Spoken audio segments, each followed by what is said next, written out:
Saya Pascalis Siswani kembali menyapa Anda langsung dari gedung Mahkamah Konstitusi Jakarta di Breaking News Kompas TV. Anda sama-sama sudah mendengarkan sejak tadi pagi keterangan dari 4 menteri yang hadir di ruang persidangan Mahkamah Konstitusi. Dan langsung saja akan kami bahas bersama siang ini. Sudah ada peneliti utama BRIN, Siti Zuhro yang bergabung bersama-sama dengan saya di gedung Mahkamah Konstitusi. Bu Siti Zuhro, selamat siang. Ya, selamat siang Mbak Riri. Kita tadi sama-sama udah dengerin Bu dari Ya, 4 menteri panjang tadi. banget. Benar. Ini kita terputus karena jawaban dari para menteri akan disampaikan setelah Jumatan. Tapi Ya. dari semua yang sudah disampaikan sejak pagi tadi keterangan dari para menteri, Bu Siti melihatnya seperti apa? Iya, kita mulai pagi ya mendengarkan pembahasan yang disampaikan oleh 2 Menko dan 2 menteri ya. Dan isunya sungguh sangat luar biasa. Jadi isunya itu adalah isu yang sangat krusial karena menyangkut masalah bansos. Iya. Ada 3 kata kunci kalau menurut saya. Jadi ada birokrasi pemerintah dalam hal ini bansos gitu ya, dan juga rakyat ya yang mendapatkan bansos. Apa yang dijelaskan tadi itu ya menurut saya baik oleh Pak Menko, 2 Menko maupun Bu Menteri gitu, itu memang ya seperti nggak ada masalah gitu ya. Jadi secara normatif gitu ya, penjelasan tadi itu clear. Siapa menjalankan apa, tupoksinya apa sebagai Menko, baik sebagai Menko PMK maupun Menko Perekonomian. Demikian juga dengan Ibu Mulyani yang adalah, Sri Mulyani adalah Menteri Keuangan, juga Ibu Mensos.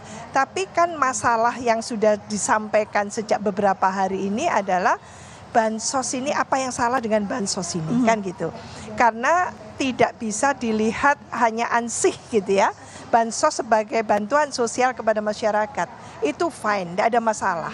Memang negara harus hadir melalui bantuan-bantuan yang diberikan kepada masyarakat Indonesia yang tidak beruntung. Wajib hukumnya, tidak ada masalah. Tapi ketika itu baunya sangat gitu ya, ada politisasi bansos gitu ya, ada tarikan-tarikan politik apalagi memang menyongsong pemilu, lah ini yang dipertanyakan. Semestinya gitu ya, 2 Menko dan 2 Menteri tadi itu menjawab, menjelaskan dengan sangat gamblang apa beda ketika dilakukan dengan tanpa pemilu dan pemilu. Mengapa ketika mau pemilu, detik-detik menjelang katakan tanggal 14 Februari itu begitu gencarnya gitu kan. Gencar dan katakan langsung gitu ya, bisa dirasakan itu kalau nuansanya sedikitnya seperti kayak mendongkrak elektoral lah. Kalau tidak, maka itu yang harus dijelaskan, tidak hanya normatif gitu. Jadi ya. tadi tidak terjawab ya Bu ya? Belum. Mungkin karena belum ada tanya jawab. Sudah ada pertanyaan dari para hakim MK, tapi ini karena break, jadi belum ada penjelasan, belum ada jawaban yang sangat clear, baik dari Pak Muhadjir, dari Pak Erlangga maupun dari Bu Mulyani dan Ibu Risma. Bu Risma ya, Bu Risma. Lah, Bu Risma ini juga termasuk sosok yang sangat dipertanyakan gitu ya. Perannya itu apa? Iya, karena tadi dia bilang itu juga sepertinya kok dia padahal Menteri Sosial, tapi kok kayaknya nggak ada di dalam cakupan pembagian bansos ini. Dan itu ditanya oleh Pak Hakim Konstitusi Profesor Arief Hidayat. Nah, ini yang belum dijawab. Jadi kita masih menunggu, kita belum berkesimpulan bahwa itu masih di tataran normatif, tapi yang kita inginkan menjawab langsung pertanyaan-pertanyaan yang sudah disampaikan baik oleh pemohon 01 maupun pemohon 02 atau 03 maksud saya. Dan itu sudah digarisbawahi kembali atau di stressing atau di emphasizing, ditekankan kembali oleh semua hakim MK yang 88-nya tadi itu juga mempertanyakan kembali. Karena kalau lihat formulasi pertanyaannya dari ke-8 hakim ini sebenarnya lengkap A sampai Z yang juga dipertanyakan oleh masyarakat gitu ya Bu ya. Kayak tadi terakhir yang saya ingat adalah ada peta yang menunjukkan kok ke tempat-tempat ini ada hubungannya dengan elektabilitas. Lalu juga tadi banyak yang disasar adalah Menko Erlangga karena ada kaitannya dengan Golkar. Tapi Bu Siti kalau melihat dari berkaca dari keterangan 4 menteri, kira-kira nanti prediksinya nih Bu, akan normatif lagi kah jawabannya dengan pertanyaan-pertanyaan dari para hakim? Ini menarik ya. Jadi kita tidak bisa melihatnya sepenggal-sepenggal. Ini harus kontinem. Ketika itu menyangkut birokrasi, bahwa menteri ini adalah pembantunya presiden. Iya. Dalam birokrasi sifatnya itu sangat hierarkis, sangat top down gitu ya. Tidak mungkin 2 Menko dan 2 menteri ini akan hadir gitu ya. Undangan ini kalau tidak di-endorse, diokekan oleh Pak Presiden gitu ya. Ketika diberikan istilahnya dukungan atau diiyakan, silahkan hadir di Mahkamah Konstitusi, itu berarti tahu apa yang harus dilakukan. Karena pembantu presiden ini adalah menjalankan programnya presiden. Maka sebetulnya ini ya, dengan sistem demokrasi partisipatoris Mbak Riri, di mana presiden dan wakil presiden dipilih langsung oleh rakyat, maka sebagai pemegang otoritas tertinggi bidang eksekutif, Pak Presiden ini mempertanggungjawabkan langsung kepada rakyat. Itu. Karena dari rakyat, oleh rakyat, untuk rakyat. Resikonya bukan kepada MPR, kepada rakyat. Oke. Nah, karena yang memilih bukan MPR. MPR bukan lembaga tertinggi negara lagi. Bukan lembaga tinggi negara lagi. Dia adalah lembaga tinggi saja. Yang memilih langsung presiden dan wakil presiden adalah rakyat. Lah ini yang harus dipertanggungjawabkan. Ujung-ujungnya bukan pembantu nanti. Ujung-ujungnya harus memang presiden. Mengapa membuat satu keputusan di mana gitu ya, bansos yang katakan secara nominal itu mendadak drastis meningkat gitu ya jumlahnya, lalu mengapa ditangani sendiri sehingga muncul peta tadi itu yang ditontonkan atau ditunjukkan oleh Prof. Saldi Isra tadi itu, bahwa ternyata ada titik-titik bansos yang ternyata ada korelasi positif terhadap elektoral gitu ya. Baik itu mungkin pilpres maupun pileg karena memang serentak. Iya betul, berkaitan tentunya Bu ya. Serentak itu ada kotel efek kan gitu. Siapa partai yang leading di situ, maka dia yang akan mendapatkan kotel efeknya, dapat dampak positifnya untuk elektoral. Tapi lepas dari elektoral Golkar yang meningkat, menurut saya memang Golkar punya, katakan gitu ya, kader-kader yang diunggulkan menjadi katakan caleg-caleg yang memang dipersiapkan dengan sangat bagus. Saya melihat itu. Itu yang mungkin tidak terjadi pada partai lain gitu ya. Tapi PDI Perjuangan bagus tentu ya, karena nomor 1 gitu.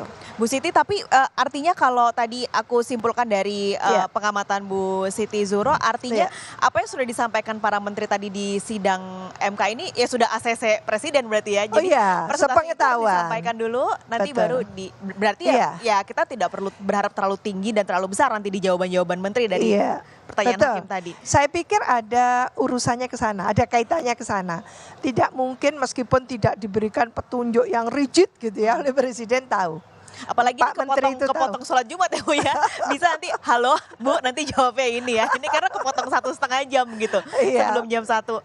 Kepotong maupun tidak kepotong pastinya gitu ya, mereka sudah punya fatsunnya.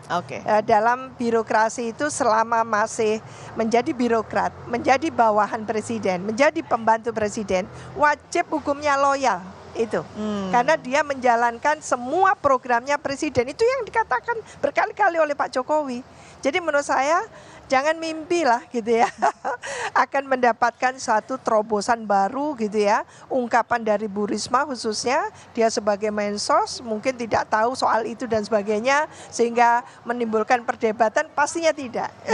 Iya. Apalagi ini sebenarnya juga kalau ngelihat kan tadi Bu Sri Mulyani bilang bahwa menegaskan gitu kalau ini APBN-nya ketok palu kok sebelum penetapan Pilpres.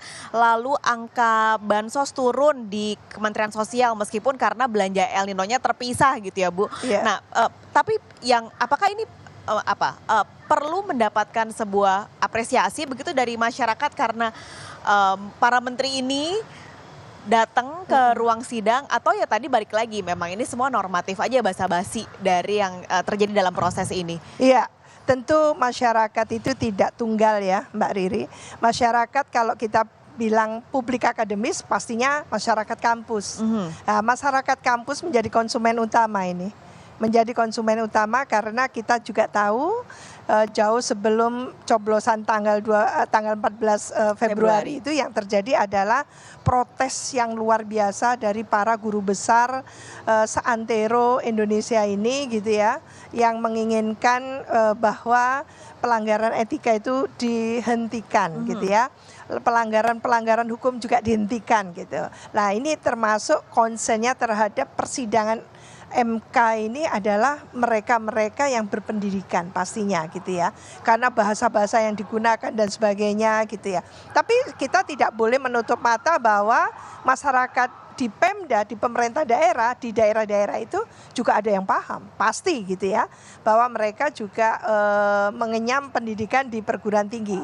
Kita harapkan mereka juga memahami, tapi yang betul-betul di level grassroots ya, penerima bansos tadi itu, saya tidak yakin mereka dalam posisi yang seperti kita concern. Kita ini betul-betul prihatin karena bansos ini ya berkaitan dengan birokrasi. Jadi kalau sudah dikelola oleh birokrasi itu pastinya apa ya, jalinannya itu mulai atas sampai bawah itu runtun, bagus sekali gitu ya. Jadi mengikuti tentunya, jadi tidak kacau dia. Maka ini yang sebetulnya kalau kita bicara birokrasi kita ini kan gampang diintrusi oleh kekuatan politik. Politisasi birokrasi terjadi setiap pemilu dan setiap pilkada.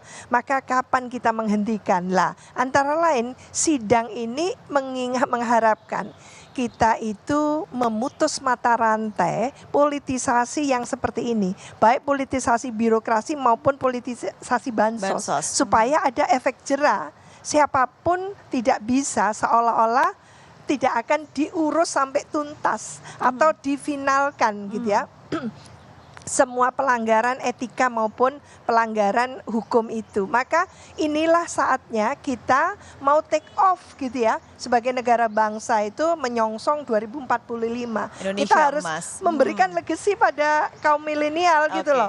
Bahwa generasi-generasi sebelumnya ini sudah membangun etika yang bagus gitu ya. Etika pemerintahan yang tidak menghalalkan semua cara itu gitu. Nah, kalau kita nanti di MK ternyata seolah-olah fine-fine saja, tidak ada masalah. Apa bedanya dengan Bawaslu kemarin gitu ya? Yang hanya memberi teguran-teguran ringan aja ya Bu ya. Dan dianggap tidak ada pelanggaran gitu kan. Ini prosesnya panjang, mahal Bu, butuh anggaran besar juga, mendatangkan 4 menteri sampai ke sidang Mahkamah Konstitusi.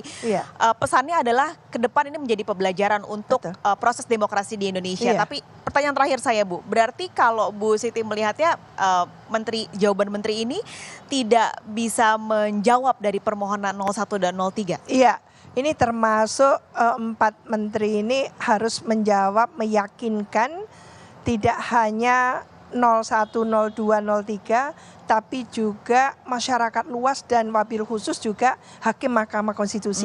Karena nanti yang akan dipertimbangkan terakhir ini juga termasuk semua penjelasan masukan dari para 4 menteri ini bahwa bansos itu sebetulnya tidak dipolitisasi atau tidaknya. Jadi menurut saya jangan lupa ya, baik Bu Menteri, 2 Menteri maupun Bapak Koordinator Menteri ya, Menko gitu ya. Kita harapkan betul-betul memberikan pencerahan. Karena tadi itu Pak Arief Hidayat mengatakan ini ditonton dalam negeri dan luar negeri.